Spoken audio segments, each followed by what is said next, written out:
Pemirsa, selebgram Zoe Levana saat ini tengah jadi sorotan publik pasca dirinya mengunggah video konten saat dirinya tengah terjebak di antara bis Transjakarta. Zoe mengunggah video saat dirinya terjebak di dalam mobil dan mengaku panik.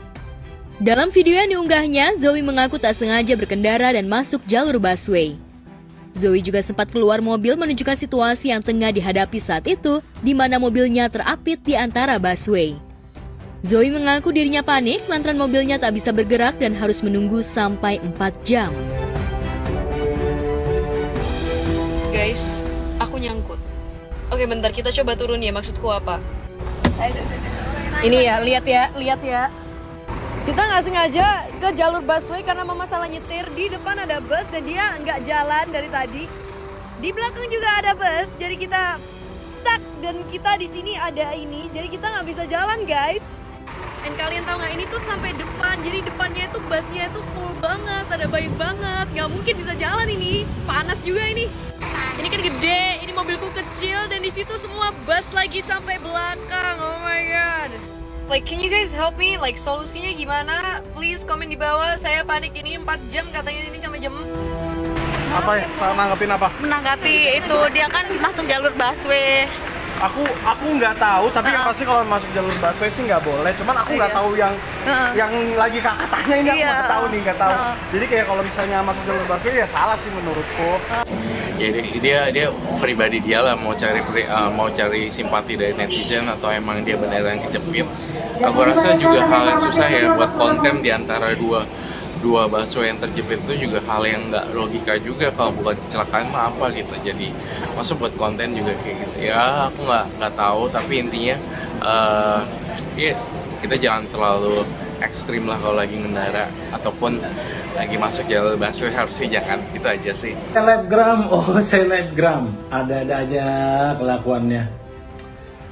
Diapit di jalur busway oleh mobil-mobil. Waduh, itu yang gimana ya, kita mau marah tapi orangnya cantik, kita mau nggak marah cuman dia agak salah.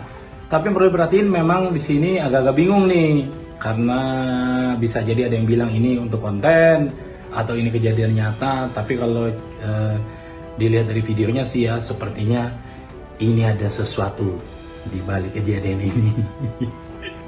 Jangan pernah ngambil jalur busway, itu kan nggak boleh memang.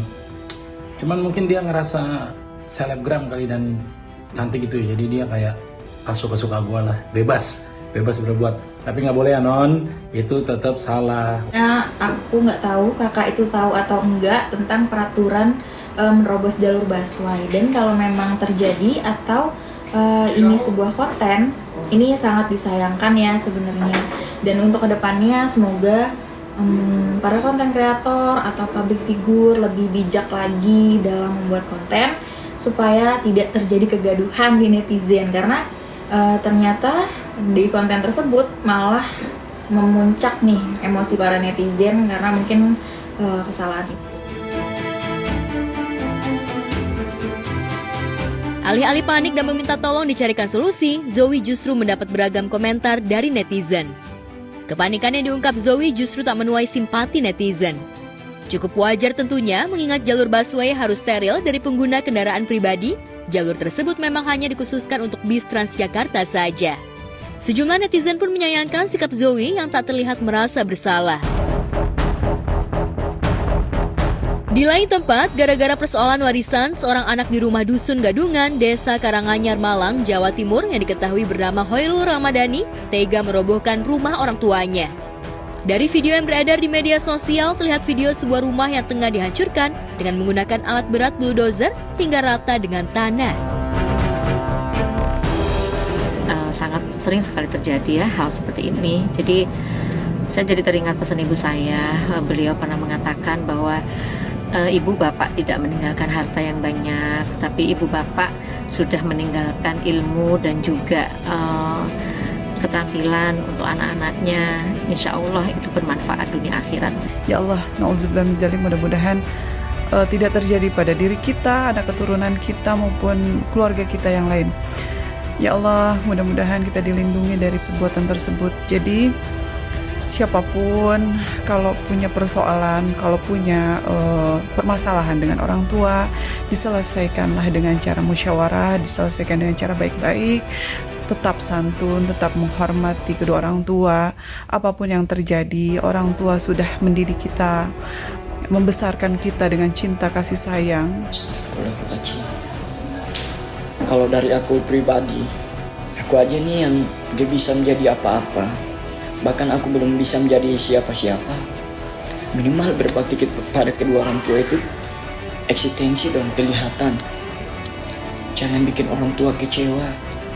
Suatu saat kalian pasti nangis, bakal tobat sendiri, mengingatkan kelakuan kalian seperti saat ini.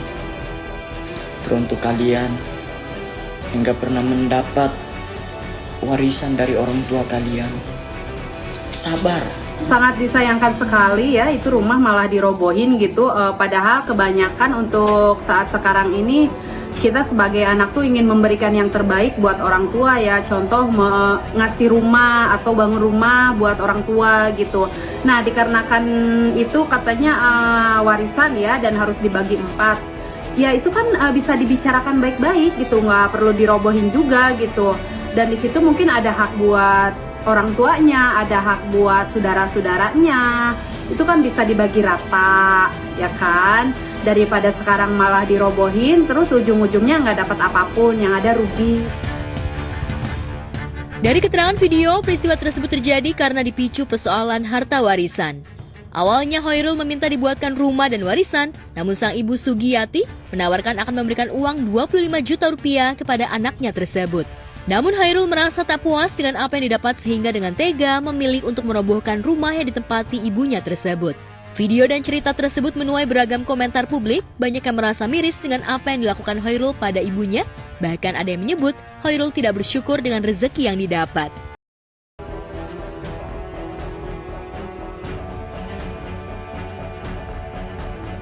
Pemilik akun di media sosial yang diduga mencemarkan nama baik Sarwendah Tan mulai bereaksi, salah satu diantaranya muncul dengan permintaan maaf telah membuat Sarwendah dan keluarga tidak nyaman. Perempuan berkacamata sebagai pemilik salah satu akun yang disomasi Sarwendah tak hanya meminta maaf, ia juga membuat surat pernyataan sebagai bentuk penyesalannya. Lantas bagaimana dengan tanggapan Sarwendah?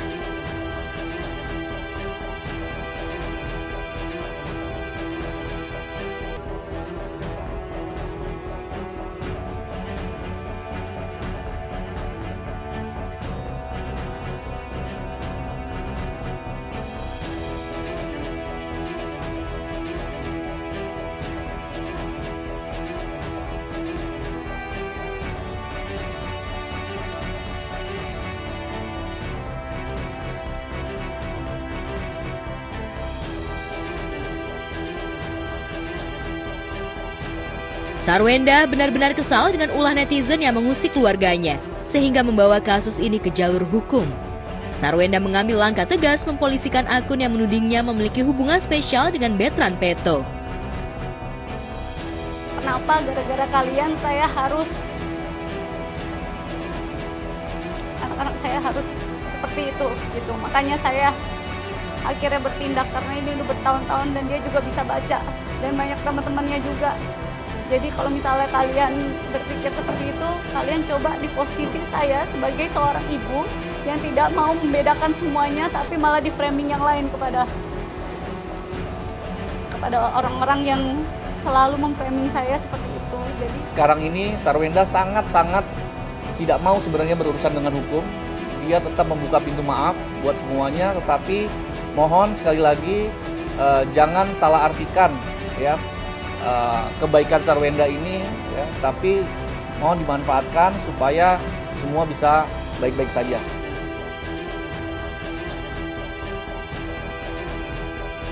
Langkah tegas yang dilakukan Sarwendah terbukti manjur. Salah satu dari akun hatersnya muncul dengan wajah memelas meminta maaf secara terbuka sesuai dengan permintaan ibu 3 anak itu.